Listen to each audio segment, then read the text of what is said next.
ආයුබෝවන් සුබ දවසක් වේවා ආදරණීය දුවල පුතාලා හැමෝටම.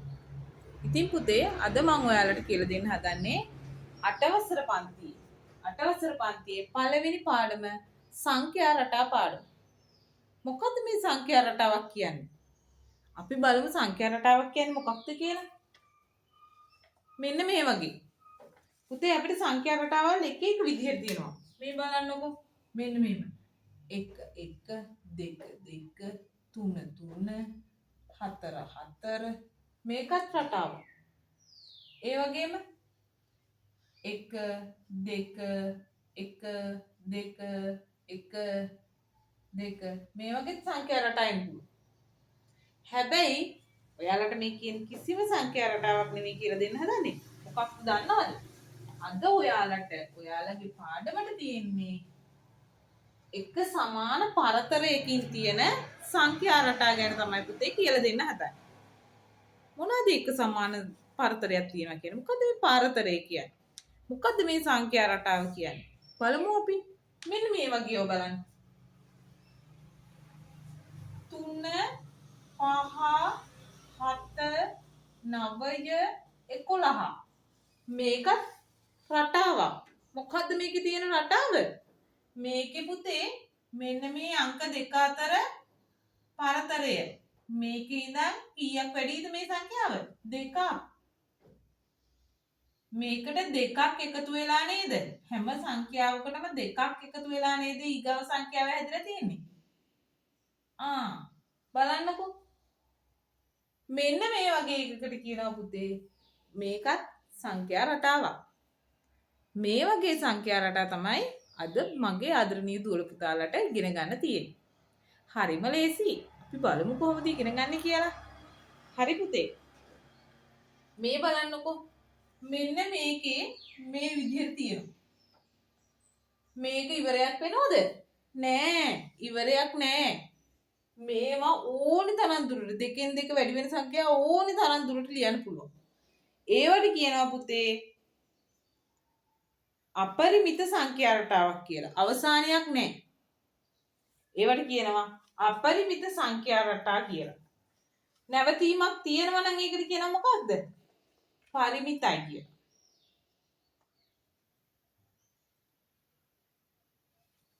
මෙන්න බලන්නකෝ. මෙන්න මේක ඉවරයක් තියනවද බලන්න. තව තියනවා නේද ඉස්සරහට මේ විදිහටම?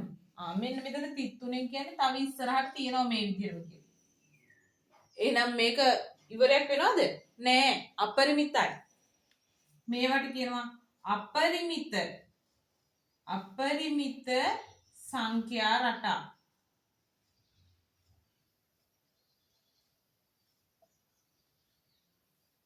ඉවර වෙනවා නම් මේකේ මේ උඩ සංඛ්‍යා රටාවම බලමු. 3 5 7 9 11 එච්චරයි. ඔන්න ඔච්චරයි. ආයෙතනින් එහාට ආයෙත් මෙතන තිත් තියලා තියනවද? නෑ. එහෙනම් මේ සංඛ්‍යා රටාව මෙතනින් නිමා වෙලා ඉවර වෙලා නැවතිලා තියෙන්නේ.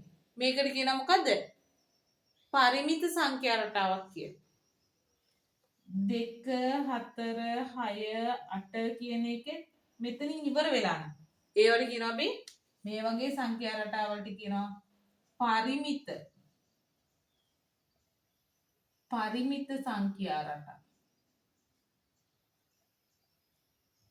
සංඛ්‍යා රටා වර්ග දෙකක් තියෙනවා. එකක් අපරිමිත සංඛ්‍යා රටා, අනිත් එක පරිමිත සංඛ්‍යා රටා. අපි ඉගෙන ගන්නේ අපරිමිත සංඛ්‍යා රටා පිළිබඳව. මොනවාද? අපි ඔයාලට මේ පාඩමෙන් කියලා දෙන්නේ. අපරිමිත සංඛ්‍යා රටා ගැන තමයි අපි කියලා දෙන්න හදන්නේ. හරිද? මෙන්න මේ වගේ සංඛ්‍යා රටාවක්. මේ සංඛ්‍යා රටාවේ දැන් ඔන්න මම ඔයාලට මේ ලියපු එකෙන්ම කියලා දෙන්න හදනවා. මේ සංඛ්‍යා රටාවේ මේ සංඛ්‍යාවකට කියන පදයක්.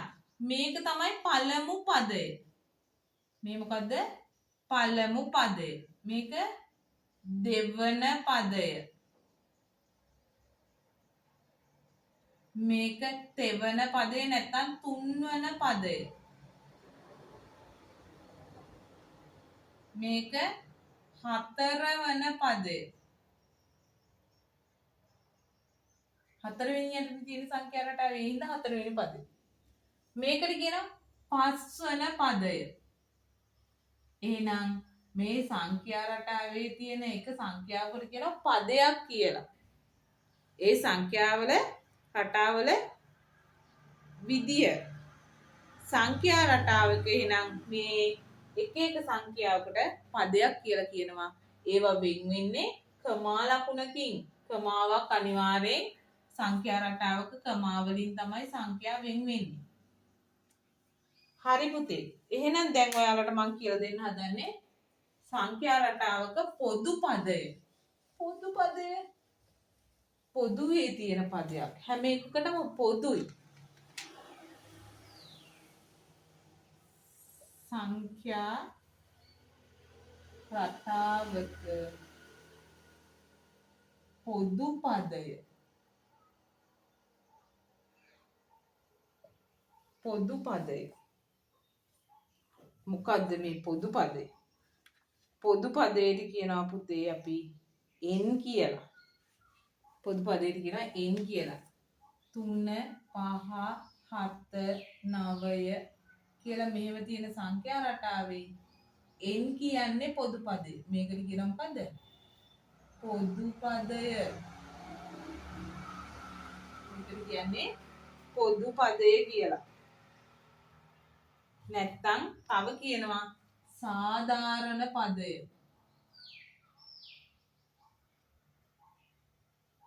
සාධාරණ පදය කියලාත් කියනවා. සංඛ්‍යා රටාවක n වන පදය හෝ n ඇසුරෙන් වූ වීජ්‍ය ප්‍රකාශනයකින් ප්‍රකාශ කළ විට එය එම සංඛ්‍යා රටාවේ පොදු පදය හෝ සාධාරණ පදය ලෙස හැඳින්වෙනවා. අපි බලමු දැන් ඔන්න ඔයාලට සංඛ්‍යා රටා කියලා දුන්නා, පොදු පදේ කියලා දුන්නා, පදයක් කියන්නේ මොකක්ද කියලා දුන්නා. පළවෙනි පදේ, දෙවෙනි පදේ, තුන්වෙනි පදේ, හතරවෙනි පදේ, පස්වෙනි පදේ ලිව්වා. ඊට පස්සේ n වන පදය ඒ කියන්නේ පොදු පදේ නැත්තම් සාධාරණ පදේ කියලා දුන්නා. දැන් ඔයාලට මම කියලා දෙන්න හදන්නේ යම් සංඛ්‍යාවක ගුණාකාර රටාවේ පොදු පදේ. මේ මොකද්ද ගුණාකාර රටාව? එහෙනම් මේ අර කලින් කියපු සංඛ්‍යා රටාව නෙවෙයි මොකද්ද? යම් සංඛ්‍යාවක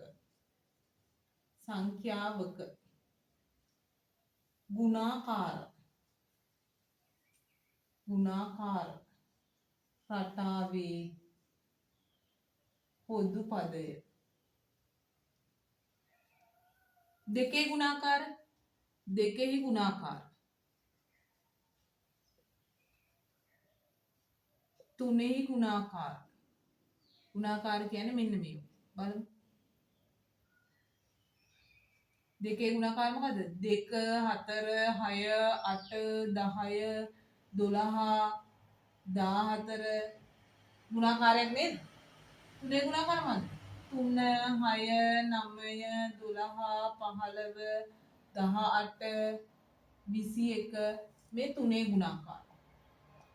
එතකොට මේ හැම එකක්ම දෙකෙන් ගුණ වෙලා. මේකේ හැම එකක්ම තුනෙන් ගුණ වෙලා. මෙන්න බලන්න මේකේ පළවෙනි පදය ගුණ වෙලා තියෙනවා දෙකේ. මේකේ දෙවෙනි පදය ගුණ වෙලා තියෙනවා දෙකේ. මේකේ තුන්වෙනි පදය ගුණ වෙලා තියෙන්නේ දෙකේ. මේකේ හතරවෙනි පදය ගුණ වෙලා දෙකේ. මේ පස්වෙනි පදය ගුණ වෙලා දෙකේ. මේක හැදෙනවා හයවෙනි පදය ගුණ වෙලා දෙකෙන්. මේක හත්වෙනි පදයක් දෙකෙන් ගුණ වෙනවා. එහෙනම් මේ විදිහට හැම පදයක්ම දෙකෙන් ගුණ වෙනවා නම් n කියන පදයක් ගුණ වෙන්නේ කීයෙන්ද? දෙකෙන්. එහෙනම් මේකේ මේ පළවෙනි පදේ ගුණ වෙලා 3. මේකේ පළවෙනි පදේ ගුණ වෙලා 2. සෝමා වෙන්න. දෙවෙනි පදේ ගුණ වෙලා 3. මේකේ තුන්වෙනි පදේ ගුණ වෙලා 3. මේ හතරවෙනි පදේනේ ගුණ වෙලා තියෙන්නේ 3. මේ පස්වෙනි පදයනේ ගුණ වෙලා තියෙන්නේ 3. මේ හයවෙනි පදය ඒකත් ගුණ වෙලා 3.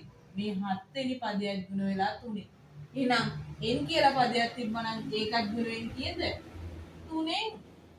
හැම පදයක්ම 3ෙන් ගුණ වෙනවා නම් n වෙනි පදේ ගුණ වෙන්නේ 3ෙන් තමයි. එහෙනම් අපිට ගුණාකාර සංඛ්‍යා රටාවේ පද ගන්න පුළුවන් මොනවාද? දෙකෙහි ගුණාකාර වල දෙකෙහි ගුණාකාර නම් ගුණාකාර වල රටාවේ සාධාරණ පදය සමානයි 2යි. තුනෙහි ගුණාකාර රටාවේ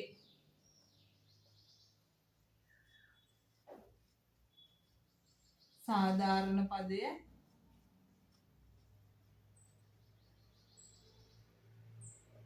3යි. පහහි ගුණාකාර රටාවේ නම් මොකද?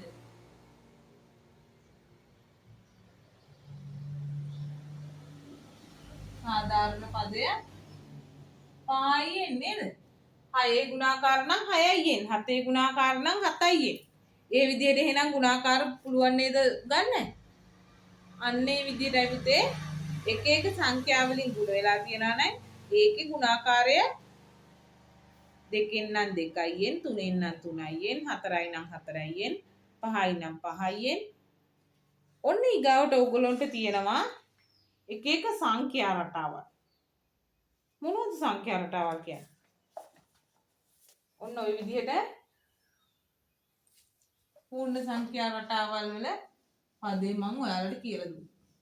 දැන් ඔයාලට කියලා දෙන්නේ ඉරට්ට සංඛ්‍යා රටාවේ පොදු පදේ මොකක්ද එහෙනම්? ඉරට්ට සංඛ්‍යා රටාවේ පොදු පදය සමානයි 2යි නේද? එහෙනම් ඉරට්ට සංඛ්‍යා රටාවේ 100 වෙන පදේ හොයන්න කිව්වොත් අපිට සමානයි 2 n වෙනුවට කීයද දාන්නේ? 100. එහෙනම් මෙහෙම සංඛ්‍යා ලියාගෙන ගියාම 200 නේද 100 වෙනියට ලියන්නේ? ඊගාවට ඔත්තේ පුතේ ඔත්තේ සංඛ්‍යා රටාවේ පොදු පදේ සංඛ්‍යා රටාවේ පොදු පදය හොයමු අපි.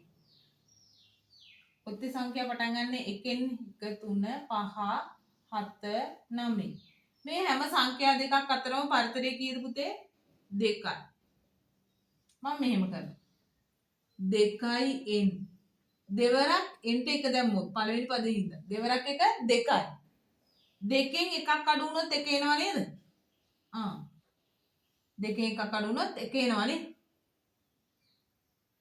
එහෙනම් මෙහෙම 2යි n ඍණ 1 පළවෙනි පදේ හොයන්න. n සමානයි 1 විතර. දෙවරක් එක අඩු කිරීම 1 දෙවරක් එක 2යි එකක් අඩු වුණාම 1යි. 2යි n ධන 2යි n ඍණ 1 එකේ n සමානයි 2 විතර. දෙවරක් 2 4යි 4න් එකක් අඩු වුණා. කීයද? 3යි. 2යි n ඍණ 1 කියන එකේ එහෙනම් මේ 3 ආව නේද මෙතෙන්ට? 1 ආව නේද මෙතෙන්ට? අද n සමානයි 3යි නම් දෙවරක් 3 අඩු කිරීම 1 දෙවරක් 3 6යි 6න් එකක් අඩු වුණාම 5යි නේද?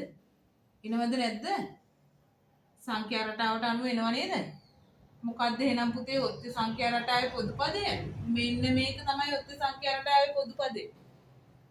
පැහැදිලිද? හරි. ඊගාවට පුතේ සමචතුරස්‍ර සංඛ්‍යා. ඔන්න ඔත්තේ සංඛ්‍යා ඉරට්ට සංඛ්‍යාවල පොදු පදය කිව්වා. දැන් මම ඔයාලට කියලා හදන්නේ සමචතුරස්‍ර. මොනවද සමචතුරස්‍ර කියන්නේ? මෙන්න සමචතුරස්‍රය. මේ පැත්ත එක නම් මේ පැත්තත් එකයි නේද සමචතුරස්‍රය එක? එක් වරක් එක එකයි. මේ පැත්ත දෙක වෙලා මේ පැත්තත් දෙක වුණොත් දෙවරක් දෙක හතරයි. මෙන්න මෙතන 3 වුණොත් මේ පැත්තත් 3යි සමචතුරස්‍රයක් නම් දිග. මේ පැත්ත 3යි දිග නම් මේ පැත්තත් දිග 3යි. 3 වරක් 3 නේද? 9යි. මොනවාද එහෙනම් මේ සමචතුරස්‍ර සංඛ්‍යා කියන්නේ? එකම සංඛ්‍යා ඒ සංඛ්‍යාව ඒ සංඛ්‍යාවෙම ගුණ වෙනවා. 4 වරක් 4 16යි. 5 වරක් 5 25යි. 6 වරක් 6 36යි. 7 වරක් 7 49යි. 8 වරක් 8 64යි. 9 වරක් 9 81යි. 10 වරක් 10 100යි. 11 වරක් 11 121යි. 12 වරක් 12 144යි. ඔයාලා ඉතින් තාම පොඩිනේ. ඒ හින්දා අපි 12 වරක් වෙනකම් මේක පාඩම් කරගමු. එතකොට හරිම ලේසි පුතේ ගණන් හදනකොට. ඔන්න දැන් ඔයාලට කියපු ගමම මතක් කරපු ගමම සමචතුරස්‍රාංකය කියපු ගමම මොකද මතක් වෙන්න ඕනේ? සමචතුරස්‍රයක මේ පැත්තයි දිග පැත්තයි පළල පැත්තයි සමානයි. සමානයි නම් එකම සංඛ්‍යාව දෙපාරක් ගුණ වීම තමයි එහෙනම් කියන්නේ සමචතුරස්‍ර සංඛ්‍යාවක් කියලා. ඉතින් හරි ලේසියිනේ. මතක තියාගමු ওই විදිහට. ඊගාවට ඔයාලට මම කියලා දෙන්න හදන්නේ ත්‍රිකෝණ සංඛ්‍යා රටාව. කොහොමද ත්‍රිකෝණ සංඛ්‍යා රටා ගන්නෙ? පුතේ ත්‍රිකෝණ සංඛ්‍යා රටා ගන්නෙ මෙන්න මේ විදිහට. ත්‍රිකෝණයක් කියන්නේ උඩින් පොඩි වෙලා යටට විශාල වෙනව නේද? එක කියන එක ත්‍රිකෝණ සංඛ්‍යාවක්. ඊගාවට උඩ එකක් තියෙනවා යටින් දෙකක් තියෙනවා. එහෙනම් 3යි නේද? ඊගාවට මේකෙදි එකක් තිවිලා දෙකක් තිවිලා ඊට පස්සේ 3ක් තියෙනවා. එහෙනම් 6යි නේද?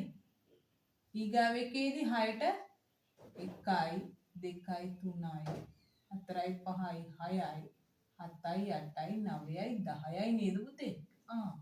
මෙන්න මේ විදිහට 1යි ඊගාව එකට 2 ඊගාව එකට 3 1 2 3 මේක එක විතරයි. මේක 1 2ක් තාව. මේකට එකක් තාව දෙකක් තාව 3ක් 1යි 2යි 3යි 4යි. ඊගාවකට 1යි 2යි 3යි 4යි 5ක් එනවා. මෙන්න මේවට කියනවා ත්‍රිකෝණ සංඛ්‍යා රටා කියලා. මේ ත්‍රිකෝණ සංඛ්‍යා රටාවක පුතේ පොදු පදය අරන් තියෙන්නේ මෙන්න මේ විදිහට n වරක් n ධන 1 බෙදීම 2. ත්‍රිකෝණ සංඛ්‍යා රටාවේ පොදු පදය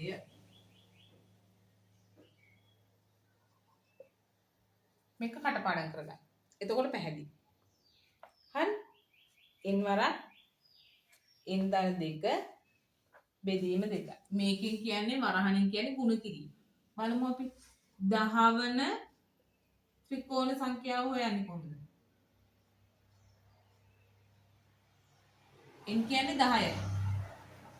10 වරක් 10 ධන 1. එහෙනම් මේ වරහණ ඇතුළේ ඉස්සෙල්ලා සුළු කරලා ඉන්න. ඊට පස්සේ තමයි මේකෙන් ගුණ කරන්නේ. බෙදීම 2. 10 ගුණ කරන්න ඕනේ 10 1යි 11යි. බෙදන්න ඕනේ 2. මේ ගුණ කිරීමන්න තියෙන බෙදීමට කැපෙන්න පුළුවන්. 1යි 10ට 5යි. 5 වරක් 11 කීයද පුතේ? 55යි. එහෙනම් 10 වෙනි ත්‍රිකෝණ සංඛ්‍යාව 55. දැන් මම ඔයාලට සංඛ්‍යා රටා කියන්නේ මොකක්ද කියලා දුන්නා. ඔත්තේ සංඛ්‍යා රටාව කියලා දුන්නා. ඊළඟට සංඛ්‍යා රටාව කියලා දුන්නා. සමචතුරස්‍ර සංඛ්‍යා රටාව කියලා දුන්නා. ඊට පස්සේ ඔයාලට ත්‍රිකෝණ සංඛ්‍යා රටාවත් කියලා දුන්නා. ওই විදිහට තමයි පුතේ මේ සංඛ්‍යා රටාවකින් ගැටලු විසඳන්නේ. එහෙනම් මේ පාඩම ඔයාලට තේරුම් නැත්නම් මට කමෙන්ට් එකක් දාන්න. මම නැවත ඔයාලට පාඩම කියලා දෙන්නම්. එහෙනම් හැමෝටම සුබ දවසක්.